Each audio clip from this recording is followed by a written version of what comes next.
The newest edition of the Star Wars canon, Obi-Wan Kenobi, is pretty damn good.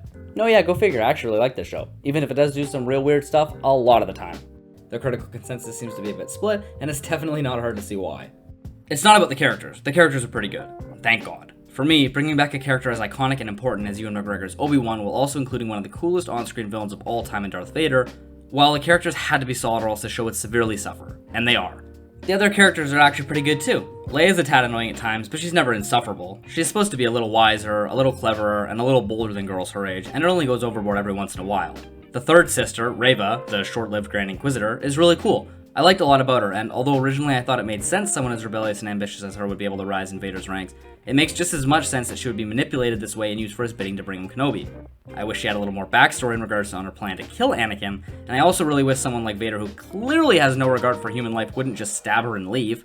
That's becoming a bit of a Star Wars trope to allow for the big moment of a kill and still have the character return for another big twist moment that I would prefer we leave behind. Just chop her head off, man. It's easy. You've done it plenty of times for far less. This girl legit betrayed you. Why are you allowing her the chance to live? When she returns in the finale, because duh, she isn't even given a cool, oh my god, she's alive moment. She just appears in a scene as if nothing ever happened to her, which practically nothing ever did. Either kill them, or write the scene in a way where the defeated character narrowly avoids death in some way or other. Stop letting these characters die, and then come back. It just cheapens things. But anyways, this isn't a grand Star Wars video, it's about Kenobi, who is handled oh so well in this series. You'd think after the critical reception of The Last Jedi altered the Rise of Skywalker's course so goddamn much that they'd be a little scared to risk tarnishing the legacy of an iconic heroic character by making them broken and resentful, but they really lean into it here during those first few episodes, and they are so good because of it.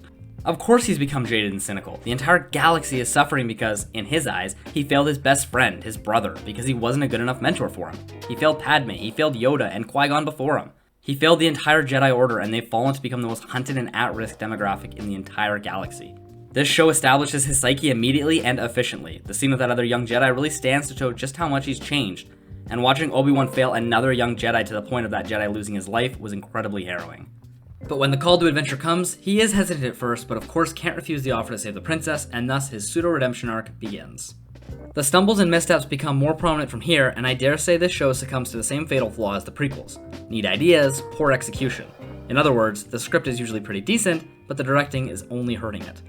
Choreography and continuity would be the two best terms I'd use to describe these flaws. Every time one of them happens, it sucks and it's noticed, at least most of the time, but often a single flaw such as these doesn't wreck an entire show, episode, or even just a single scene.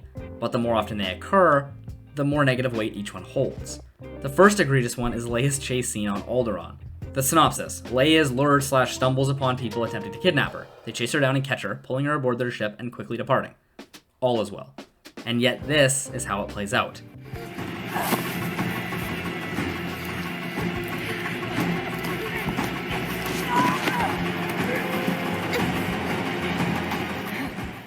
These guys look like dads who are chasing after their young daughter, but trying not to catch her too fast. Every shot, they're seconds away from getting her, then it pans away and pans back and somehow she's gained more distance. The same thing happens in Daiyu to Obi-Wan. She is a child. She is remarkably small, she is remarkably slow. Take a few brisk steps and catch her. It is not tricky. The scene with Tala is even worse. There are guards, then there aren't any, then there are again. People hear her clearly communicating with someone she sounds like she shouldn't be, but then she beats the guy up and everyone just ignores both the fight and the unconscious body on the floor. Plus, whatever this shit is. This is bad continuity and choreography, and the choreography is a bit wonky a lot here too. They often go hand in hand. Obi takes down these stormtroopers with relative ease, then sees like 3 approaching them and he just gives up. Vader watches through the flames as Obi gets rescued after he torches him in fire, which is badass by the way, we'll get to Vader in a little bit.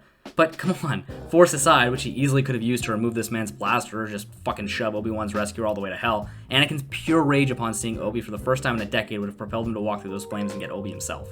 You could say he has a fear of fire after Mustafar, I think that would have been a fair guess, but he sets this fire to torture Obi-Wan himself, so no. I could honestly go on and on. You could call these minor flaws, and in a vacuum they most certainly are. But with the resources this show had, flaws like these should be a few and far between, not something that occurs multiple times an episode that needs to be overlooked or ignored in order not to frown or giggle. This show looks okay, also a hard one to say. Star Wars is a funny franchise because it does not take much for some really cool cinematography. Pan back, ignite the saber, look out at a moon or a sea or a ship or something, and kablam, it's awesome. Anytime Sith fights Jedi, that red, evil, blue-green, good contrast just looks immaculate. and with a high bar set by things like Rogue One and The Last Jedi, I think it is fair to say this show underdelivered, especially with its budget and all that. I know it's a TV show and not a movie, but these Disney Plus shows are treading somewhat new waters, and it seems as though when they look cheaper and lazier than their movie counterpart, it really stands out in a bad way. They tease Obi-Wan's saber draw for the first few episodes, then kinda waste it, but they do utilize his iconic pose nicely in the finale. The battle in the finale with Vader is excellent and actually really well choreographed. The best Disney lightsaber battle, ? Without sitting on it for too long, I think I'm inclined to say yes, though it's not an overly high bar to clear. But this brings us into one of the biggest gripes I had with the finale, which was probably the best episode in the entire show.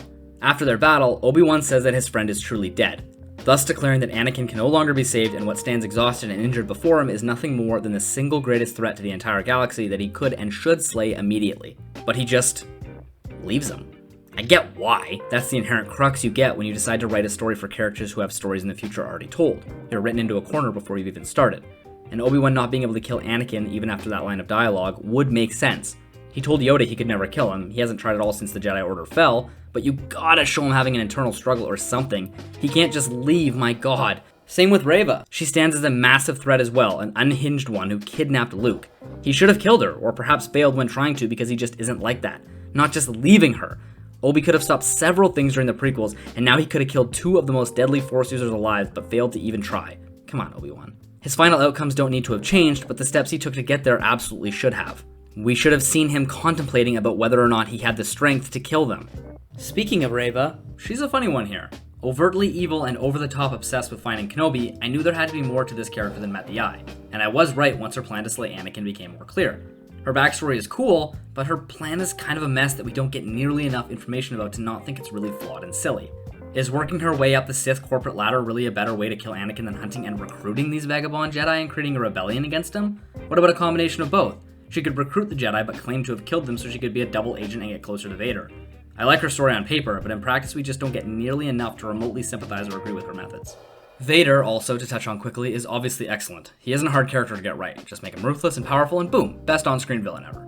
His dialogue with Obi-Wan at the end was great, and I loved his voice changing from Vader to Anakin to a combination of both. James Earl Jones is amazing, and Hayden is fine aside from maybe one funny line. I can't say I love the idea of making his relationship with Obi-Wan essentially Darth Maul but with extra steps, but what else could it really be? Obi-Wan loves defeating but not killing Sith Lords who survive fueled by hatred and dreams of revenge. It's his specialty. All in all, this show is good, but it could have been so much better with better directing and just like more time spent on each episode.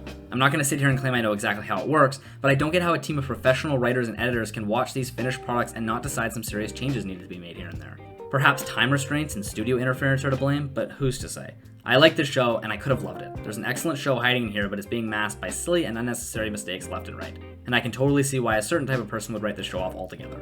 But it is Star Wars after all, and for most people the bar gets lowered a little bit in the name of blind fun, and this show does deliver that for me. Would I like it to be a bit more polished and competent? Yeah, of course. Even though I critique things like Star Wars the least harshly, I still could have easily made this video a scathing 30-minute hate review, and that sucks. For Star Wars to really expand and churn out more genuinely good stuff like they have before, with things like The Mandalorian, The Clone Wars, and of course the original trilogy, then I think the Skywalker saga needs to finally be put to rest and some other areas of this galaxy need to be explored during different timelines, preferably many years after Kylo and the First Order's death. Evil will always exist, and good can always rise to oppose it. Star Wars is one of the vanishingly small properties that some people watch not primarily for the characters or the story, but for the universe itself. Qui-Gon's cameo was good and natural, and the Emperor's was to be expected and better than a lot of other ham-fisted in cameos in other shows, as it actually had a purpose in Vader's characterization after losing Obi-Wan, and the acting and dialogue are miles ahead of the prequels. We'll give this show a soft 7 out of 10, maybe an 8 if you tighten up some of the writing and remove a massive chunk of the silly flaws, but probably a 6 if that finale weren't as enjoyable and nostalgic as it was. A good addition to the Star Wars canon and one I wouldn't mind getting to see more of. Ewan McGregor loves this character, and we love him too, so who knows? Until next time, everyone, I'll see you soon.